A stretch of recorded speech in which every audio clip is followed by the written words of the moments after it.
Утро в офисе компании начиналось, как всегда.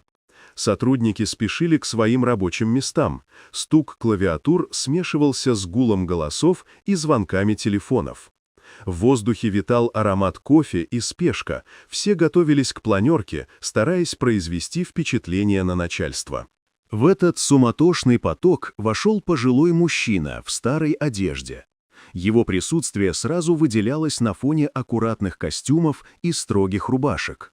Он держал в руках ведро и швабру, тихо осмотрел помещение и начал убирать пол. Его движения были неторопливыми, внимательными, но окружающие воспринимали его как часть интерьера, очередного незаметного работника, на которого никто не обращает внимания. Лишь Марина Сергеевна, начальница отдела продаж, заметила его и выразила раздражение. Для нее важнее всего была показная строгость и контроль над ситуацией. Старик, уставший и неуклюжий, случайно пролил воду. Это вызвало вспышку раздражения. Она подошла и, желая показать пример дисциплины, вылила на него ведро с водой.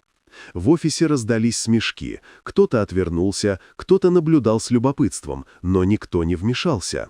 Старик молча вытер лицо, опустил взгляд и продолжил работу. Вскоре он ушел, не произнеся ни слова. На следующий день всех сотрудников собрали в конференц-зале. Ходили слухи, что в офисе появится сам владелец компании, человек, которого никто никогда не видел лично. Когда двери открылись и в зал вошел тот самый пожилой мужчина, теперь в дорогом костюме с уверенным выражением лица, воздух в помещении словно застыл. Люди не сразу поняли, что происходит. Лишь когда он представился, шок прошел по залу.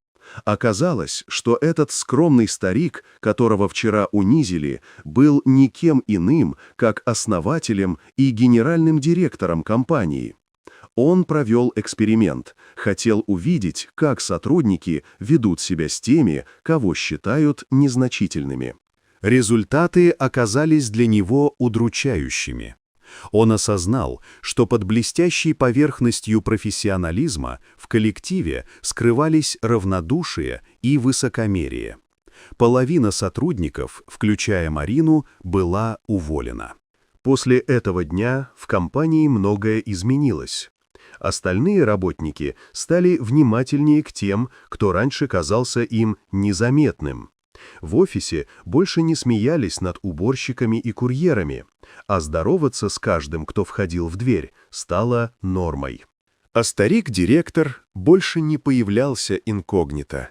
Он сделал свое дело, напомнил людям, что истинная ценность человека определяется не одеждой и не должностью, а тем, как он относится к другим. Вот такая удивительная история. Дорогие друзья, напишите в комментариях, откуда вы смотрите это видео. А если вам понравилось видео, поставьте лайк, а также подписывайтесь на канал, впереди еще много интересного.